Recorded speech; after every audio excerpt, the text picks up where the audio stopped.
if I am trying to get them involved in something they're not interested in because I find value in it, Veronica especially will say something like, well, that's stupid. That's dumb. I don't want to do that. And I've explained to her, because when you say that's stupid and that's dumb, you're saying that my ideas of my train of thought is stupid and dumb because I'm the one that suggested it. So I have been felt like gutted a couple times from what he said. When we ask the question, why are they so rude, it really opens up much more for a psychologist or a developmental psychologist than just rudeness. I need to back up and say, now, why are they so rude? Well, let's go back to development of teenagers. They feel very put upon and stressed by their world. We need to think where they're coming from. They have been playing by the rules all day. They've got the morning routine. They've got their school. They need to control their emotions and not get in fights with the teacher. And they need to try to hold it together even though they're really threatened by what's happening in their peer group, or maybe the love interest wants them or doesn't want them. Control their emotions. They go to their sports or their activity and they've got to control their emotions. Willpower is finite. We now know that in research. You only can hold it together so long and then you just want to let loose. Well, kids, when they're little or small, are with their secure attachment. That would be you, the parent. They can just finally relax. That's one reason.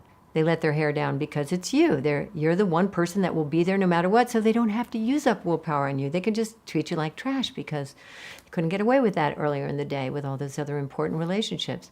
But teenagers also feel encroached upon by a parent even looking at them, not to mention asking them to do chores or talking about some big important matter that might be important to the parent but not the child.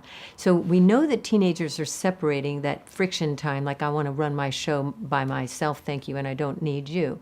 So they basically want parents to kind of be there but not bothering them until I need you. This is called the egocentric time of life. That's what we call it. Their cognitive style is egocentric. It's all about me, and I want what I want when I want it, and I don't want what I don't want. That would be you bothering me. So when you think about rudeness, it's set up to have a lot of rudeness with parents. I'm separating from you. You control the resources. You control the rules. You're bothering me with all this stuff. I feel burdened by life, especially all your rules. You're bugging me from the get-go. It's just absolutely set up. Now, the next part is parents will say, but I didn't treat my parents that way. Two things. First of all, we know from research, we don't remember our teenage years as well as we think. Research has even found that memories are completely distorted in terms of retrospection on teen years. So, and the second part is another generation of parents, especially two back, or sometimes one generation back, used authoritarian approaches, and they wanted obedience and they wanted propriety, good manners. I do the talking, no back talk. And there would be corporal punishment or severe consequences if you ever sassed. Now, you can make your kid afraid of you and they will not be rude.